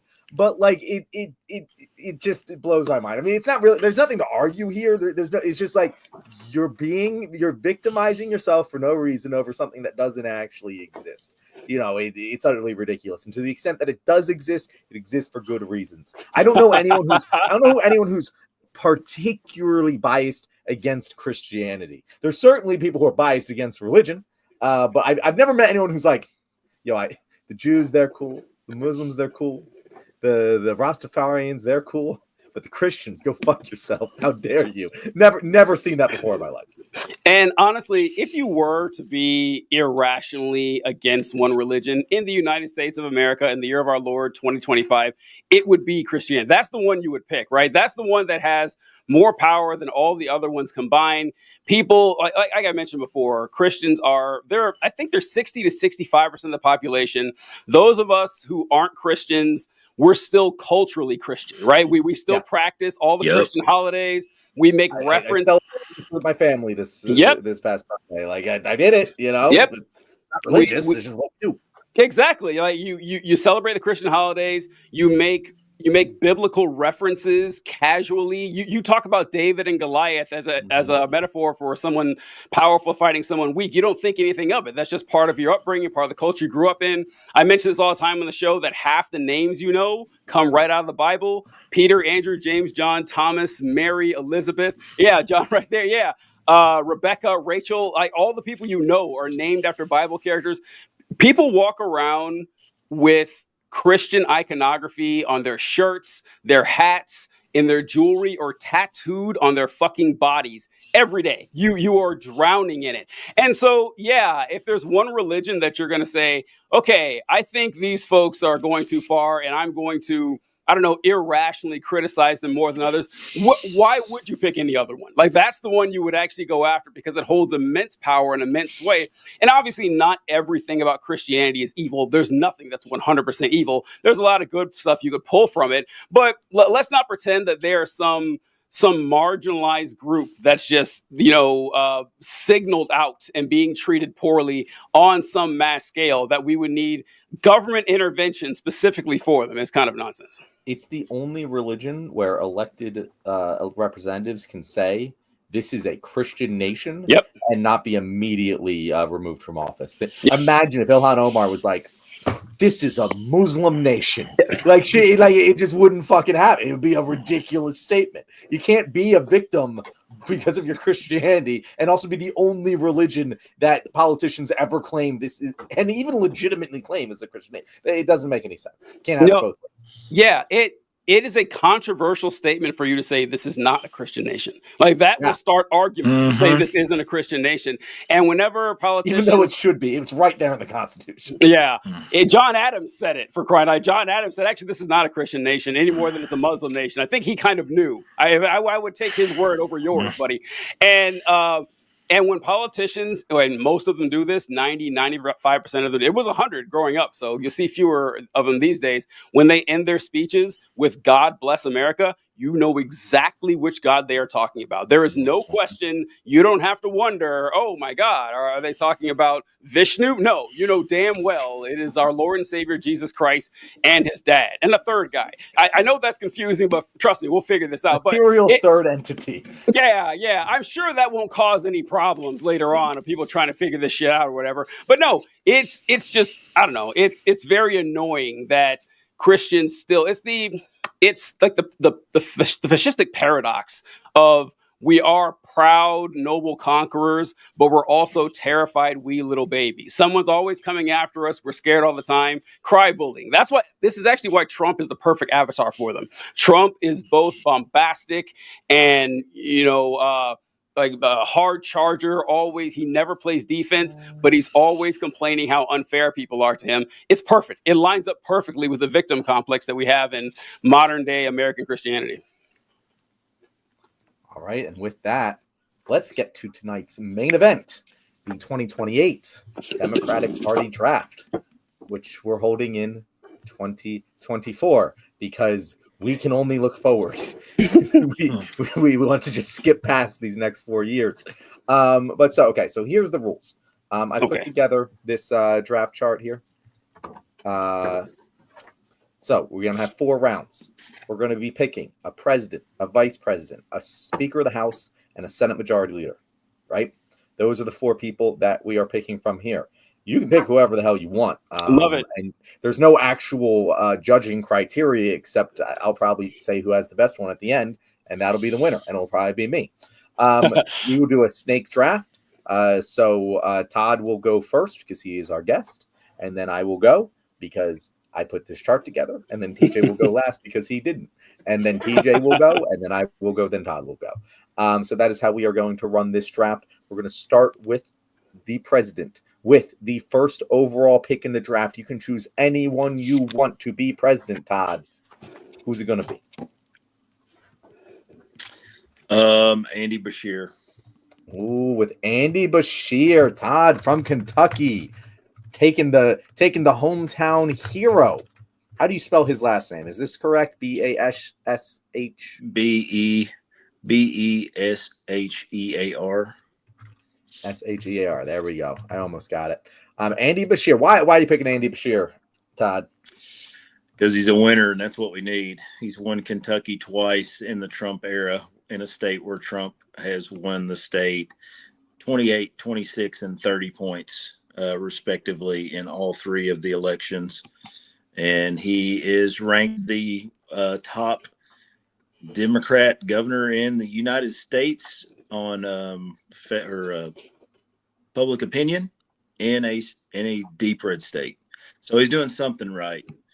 And he's under age 50. So I definitely, young guy. He's not a 5th-year senior, right? He's coming out, after year 3. I do worry about his strength of schedule, though, because while he has been very good at defeating those Kentucky Republicans, I don't know if that translates into the big leagues. But we'll have to see. I'm going to try and whip in so many of these NFL draft colloquialisms into this as I can. But go ahead, Tom. What were you saying? Another strength of his is he's been an attorney general. He knows the law. And I have confidence he won't pick me, even though I'm an Army National Guard major, to be the Secretary of Defense. TJ, is this showing for you guys? Are we screen sharing right now? Oh, so I pulled it down once you put up the name there. Okay. Yeah. That's totally fine. I came back to it. I was making sure. Yeah. Okay, so Andy Beshear for president. All right, that brings it to me, Counterpoint Politics. And I will pick as my choice for president of the United States in 2028, 1, Tim Walz. I think Tim Walz, I've said this before, he's my guy. He may not have the exact policies that I want. He might not be the most progressive candidate on the board, but gosh darn it, if I don't believe in that man, he makes me want to run through a brick wall. He's got that football coach in him, and it makes sense. When you hear him talk, he talks like the guy I want leading my country. He talks like someone who's willing to admit he's wrong, to learn and improve. And I think that against other more progressive candidates that we could possibly put out there, he's going to have way more national appeal while also generally doing the right thing. Is he going to give us everything we absolutely want? No, but I trust him to do the right thing, even more than some of the more progressive candidates. I think he has. I mean, we saw his favorables in the 2024 election. They were absolutely insane in the 60%. Or no, it was something like in the 80% of approval. It was insane. I'd never seen anything like it. I think Tim Walz is the guy. I think he will be the guy if he wants to be. His communications is beyond anything else that we're seeing right now. He coined the weird thing. He's my guy. I think he would make a great leader of men more than any of the other potential candidates, and that is why he is my choice. I love it. Tim Walz has also proven to be a successful leader of men, both in the United States Army and on the football field. So, yeah, I think decent choice. Okay, so it's my turn. Fellas, I think that the nation has spoken loud and clear, and they have stated that we want our leaders to have 4 particular qualifications. That first off, we want a leader who is a degenerate celebrity. That's number 1. And second, we want a leader who is funny as hell. We want him old as fuck, and we want him hysterically delusional. So I took each of those categories and put them on my list. So first, for president, I put degenerate celebrity, and I am going with the Dark Prince, Hunter Biden. Hunter Biden is my choice for president of the United States. It is time for the Dark Prince to regain his father's throne, and think how much it will trigger the right wingers, which apparently spite-based politics is what everyone wants. Colby, you read my mind. I am riding with Biden 2028. Not the Biden you probably thought, but our son Hunter needs to rise from the ashes like the phoenix that he is and reclaim the throne. That is my pick for president 2028. Hunter Robinette Biden. TJ, this is the Michael Penix pick of this draft. No one saw this coming. No one thought he would even get drafted, and yet here he is, the last pick of round 1. Total stunner. I wish we had him here to interview right now, but we don't. He's probably snorting coke off some hooker's tits right now. So, look. And he's a felon. He's a felon. That's true. Now, so. Yes, we got to keep the streak going. Hunter Biden has great intangibles. He's white, so that means he's deceptively quick. So know he's going to be able to run around the defense. So yeah, Hunter Biden. I'm sticking strong with that. He knows how to use his pharmaceuticals to give him an advantage out there on the field. Yep. He's a great lineage. Coach's son. Great lineage. Yes, coach's son. Seems like a guy who would bring his lunch pail to work. Yep, good pedigree. I love it. I do love it. So TJ, that's your presidential pick. Absolute stunner. Who are you going with here in round 2 for your VP? All right. So if you remember, the qualifications we had was degenerate celeb was the first one. The second one was funny as hell. And people, I think where we're going with this. It's got to be Bill Burr. Bill Burr is going to be my vice presidential pick for 2028. The job of the vice president is, primarily to try to deliver his home state, but honestly, to be the attack dog. This is actually where Walz was kind of pigeonholed and tossed to the side, unfortunately for the Democrats. I can't think of a better spokesman for the liberal movement or the left-wing movement to the extent that exists in the United States than Bill Burr. He would be, think Donald Trump, but good. That's how I would imagine Bill Burr. I think Jon Stewart would have been the example 10 years ago. But going forward, Bill Burr has enough. In fact, he's known as kind of a normal guy. No one sees Bill Burr as this ivory tower woke guy telling you how bad you are. No one has that vibe from Bill Burr. So when he tells you, hey, the problem isn't actually the folks you're focused on. The problem is actually the billionaire elites. And I know that the lefties that we are, they're going to find some problematic thing. Shut the fuck up. Shut the fuck up. Shut the fuck up. Don't do it, okay? Let Bill Burr be Bill Burr. He's going to be a great VP. My solid pick for vice president. DJ, as much as the first round pick was a surprise, I'm now seeing the vision. I'm seeing the vision, just like the Michael Penix pick. Once you realize, everything that went into it, it makes a little bit more sense.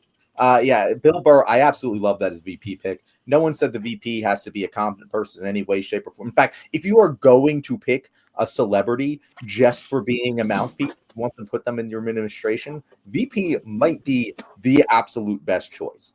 And I would love to see Bill Burr as a VP ticket. I don't think it would ever actually happen, but that would be the perfect way to utilize the vice presidential pick, because at the end of the day, data shows it gives a 0.5% bounce in their home state, and that's just about it. There's not actually much electoral benefit to your vice presidential pick, as some people might believe. So you might as well use them as a mouthpiece, might as well use them as an attack dog. one of the big reasons Kamala failed is because they muzzled Tim Walz way early on when they shouldn't have. But I absolutely love the Bill Burr pick. In my second round, I didn't think this person would still be on the board at this point. So I'm rushing to the podium to select one AOC as my vice president. A lot of people thought, that she'd be a first rounder here. I'm sure a lot of people going in this draft thought AOC would be a first rounder, but really the league just doesn't believe that she's quite ready yet. She's a little bit young. She only had, compared to all the other candidates, very young, basically a 19-year-old coming out here trying to play in the league. She needs a little more time to develop. She can learn under, Tim Walz and be the heir apparent after that. She would not only get time to learn and develop as a leader and a politician, but also be a olive branch to the progressive wing of the party, being like, hey, I know we're not picking one of your guys, but AOC gives that stamp of approval. She will bring that, the leftists that ruin it every year for the Democrats. No, they're going to go right along with her. So yeah, AOC 100%. I mean, my ticket's already crushing it. I already know I'm going to win this, even though, despite the fact that I'm the judge. Anyway, Todd, back to you. After your first overall pick of Andy Bashir, who are you going with? Are you going to balance out the moderation at the top of the ticket, or what is your strategy here? So I'm going with Gretchen Whitmer, governor of Michigan, because we need Michigan. And, I think governors are where it's at as far as presidential candidates. We don't need people from Washington. I think that's another reason why Tim Walz is great. People who have led, been a chief executive before. Yeah, I don't know how much more I can really say about it. Gretchen Whitmer, great stats with Gretchen Whitmer. Great job she did in the state. Minor mishap we had with Gretchen Whitmer as far as the optics go. What do you think about that one, Todd? Do you think it's going to damage her stock at all in this draft while showing up at the Trump White House and hiding her face? She's got 3 years to clean it up, just the same as Gavin Newsom. Gavin Newsom's been tripping over his own pecker for the last couple of weeks. He's got some cleaning up to do to stay as strong, in the conversation too. I don't really know what to make of it. I mean, part of it is Donald Trump is the president, and if you're trying to get shit done, that's kind of somebody you got to. I don't know. Yep. For those of you who don't, if you guys haven't seen this picture yet, I got to put this up here. This is so funny. I laughed so hard when I saw this. Honestly, this Gretchen Whitmer, I agree with you. Yeah. This is Laramie Tunstall with the picture of him smoking the bong out of the face mask. Just like one of the most damning political pictures ever taken. It looks like something Selena Meyer would do in Veep. Like even the haircut to the outfits and everything about this. If you showed me Julie Louis-Dreyfus behind these folders, I'd 100% believe it. Oh my God. One of the most cowardly things I've ever seen in my life. Just absolutely incredible. But Todd's going to pick her anyway. She thinks that she's falling a little bit right now. He thinks that her stock is down because of this image that came out right before the draft. And he thinks that's a mistake for other people to pass up on her. He thinks that she's going to pay off her production, in the great state of Wisconsin, and I do think it's not a bad pick. I personally, Todd, I don't know how it kind of seems like you're doing the same thing twice here. You went back to back in the same position of white moderate centrist. I don't know if that's going to pay off for you, but we're going to have to see how this plays out. What do you think, TJ? I think Todd, I mean, is right because look. We've spent years calling Trump a dumbass, and he is, but sometimes he does set up a good ambush, and that's exactly what he did with Whitmer. It's exactly what he did. He invited her over to talk over, receiving funds for the state for something. Can't remember what it was. It was the National Guard, I think. National Guard come up again. And then he says, oh, yeah, come in and talk for the meeting. And then when she walks in, it's right as Trump is making these proclamations. He signed some really, really great ones. I don't know if you guys saw this week, but she was kind of caught off guard by it. And yeah, it would have been better if she just kind of stood there. Then the picture wouldn't be nearly as bad. But it was a split-second thing she wasn't expecting. I think Todd is right. I think 3 years from now, no one will remember this at all. If she's still, and you never know who's going to be a national figure and who isn't in these, like predicting who's going to run president 3.5 years from now, who knows? But if she decides to, there will be, and there have been, much more damaging scandals that happen. Strange, you mentioned, Todd, Gavin Newsom, stock has fallen. I mean, he was never going to be picked by me, but I don't even hear other folks talking about Gavin Newsom. Honestly, I think that people, that whole podcast thing, just talk about fumble. I mean, yeah. He definitely fumbled things there. But yeah, so we got Gretchen Whitmer. Todd, you are up again. You're Speaker of the House. AOC. You can't pick AOC. She's already picked. Oh no. That's how drafts work. Todd's had his entire draft board changed. To be fair to Todd, guys, I didn't share the rules of this before you heard them. So Todd got the rules of this at the same moment you did. So Todd, we'll give you time to think while we discuss a little bit more here. But I'm very excited to see who TJ picks in round 3. I cannot wait. I will say, TJ, did you consider Bill Burr for president at all? Because I feel like, honestly, I might have flipped that. Well, yeah, I guess I could. I thought Hunter Biden would be funnier as president than vice president. I think it'd be funnier. That's how I make my picks, folks. I don't really base it on. And this actually, I wrote this with, John, if you don't mind, since Todd has to repick his gift, is his list. Repick his pick, which sounds odd, but I fucked it up. Should we move to speak to Senate Majority Leader and then kind of move on while Todd is waiting? Can we do because that? you might, or I guess the Senate Majority. Todd, are you ready to make your pick for yeah. Todd's ready to make his pick. I'm just going to keep Hakeem Jeffries in there. Hakeem Jeffries, Speaker of the House. Todd, I'm sorry. I'm going to need you to justify that one. Let's keep Hakeem Jeffries. You can pick whoever you want. Don't get me wrong, but that might be. I'm not going to say more surprising than Hunter Biden as president, but I mean, we got 3.5 years to clean up the messes that are current. Like these things are not going to be things 3 years from now. Also, in 3 years, in 3.5 years, the liberal left wing. I don't know what we would call the spoilers, the spoiler Democrats in 3.5 years are going to understand what's at stake. Their memory will be short. They'll remember it for 2028. By 2032, they'll be ready to give it back to Don Jr. But in 2028, it's everybody's going to realize if we even have an election in 2028.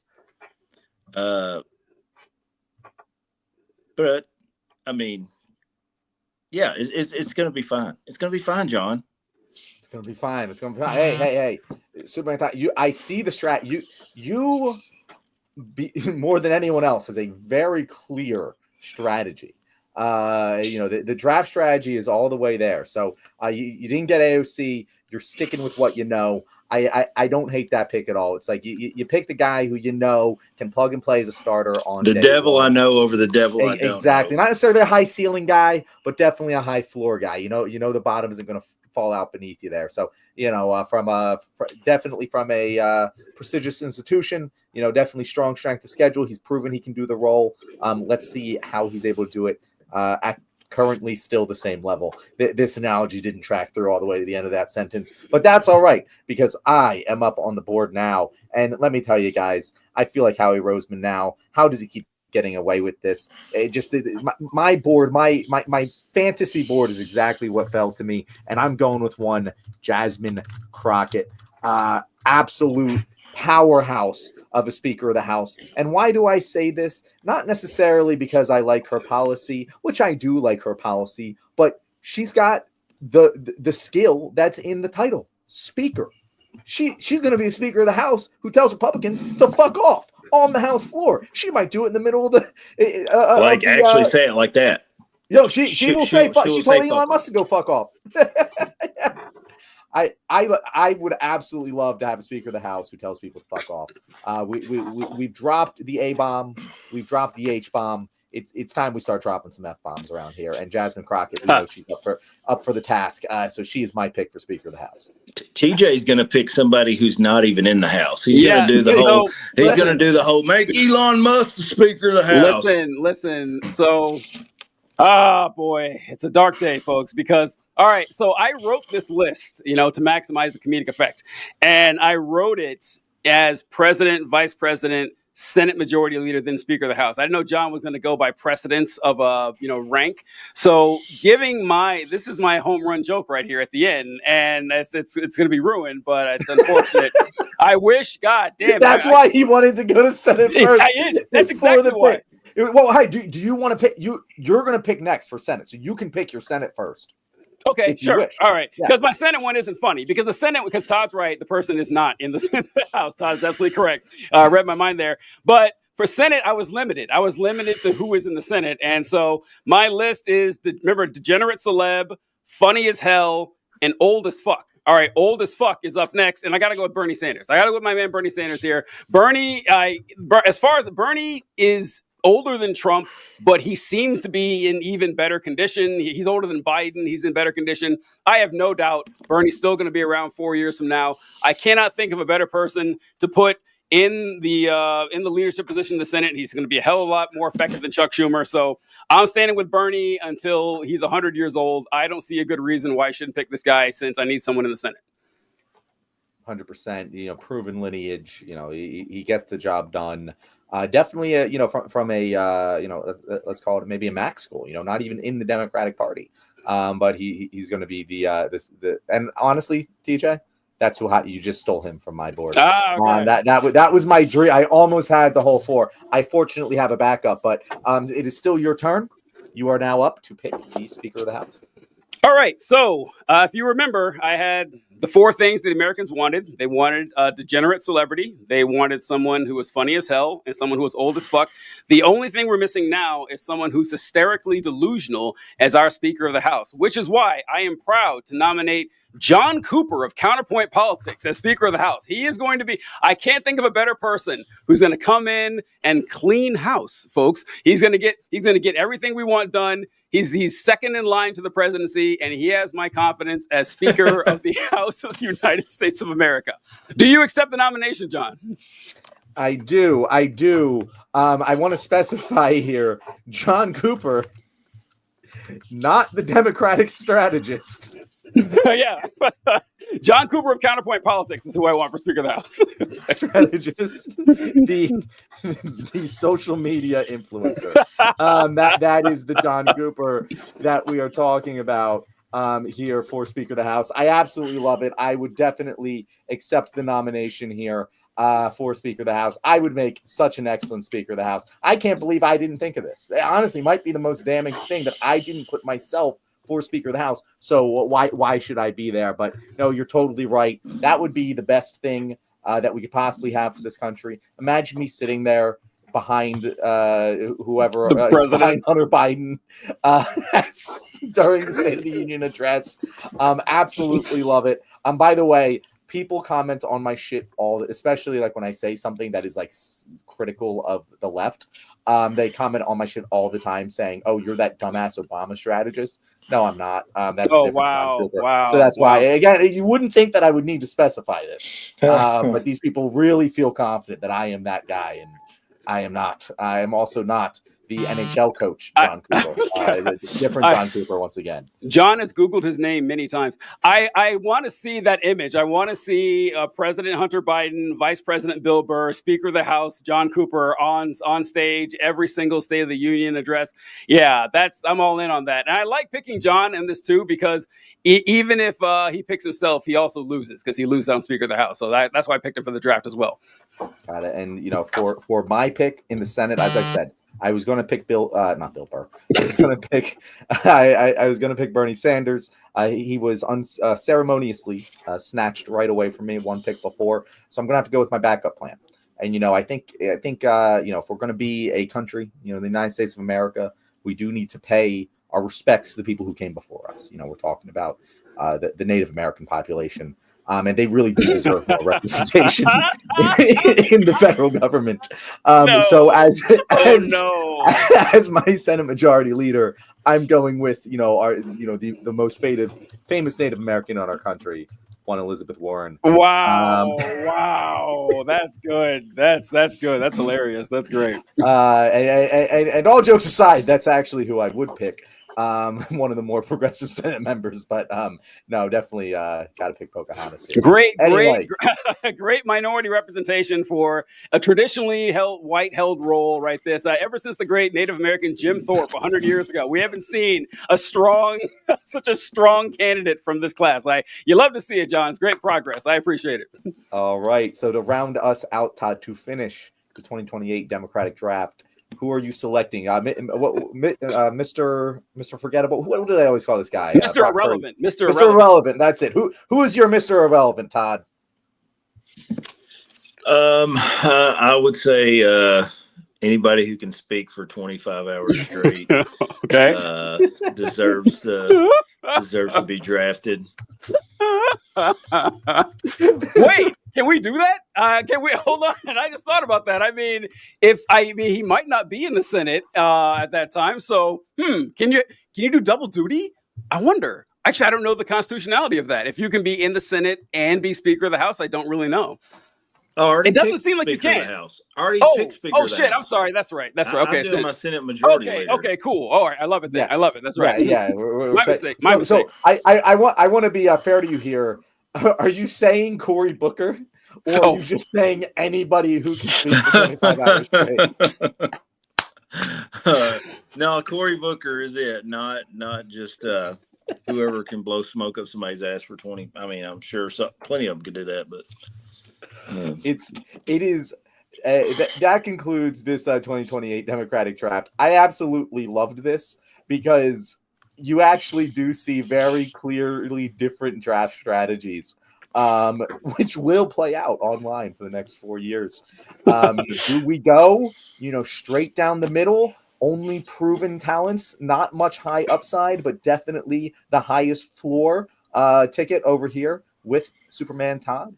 Do we go for the high upside, going for more progressive candidates, the more progressive ticket with a little bit of hedge betting with Tim Walz as the moderate head of the ticket? Or do we go with the social media ticket, the one that's going to get the most buzz on Twitter with TJ's takes here of Hunter Biden, Bill Burr, John Cooper, and Bernie Sanders? Absolutely love it. Let us know what you guys think in the comments. And that is the 2028 Democratic draft. I love it. John, I love that. I love yours as John Cooper. By the way, not this John Cooper. And I got to say, if my ticket is a success, and I know it will be, think of how great it'll be for the show if the Speaker of the House is the host of the show. Come on. That'd be wonderful. That would be probably the best thing for the left wing. Other than just making me president. It would just make me president. We're going to go all the way. Me and Bill Burr would be a devastating ticket. Love it. All right. Well, that's it, guys. Thank you very much for joining us here on The Left Wing. If you made it to the end of this video, I haven't said this in several weeks. I promise you are my favorite subscriber. And TJ is giving me a stop face right now. I'm sorry for interrupting your outro. Could you unshare your screen, please? Oh no! No, that's fine. I think I got it. All right, never mind. There we go. I've stopped. Cool. So forget that I just started an outro. TJ, should I outro us again? Please do. Okay.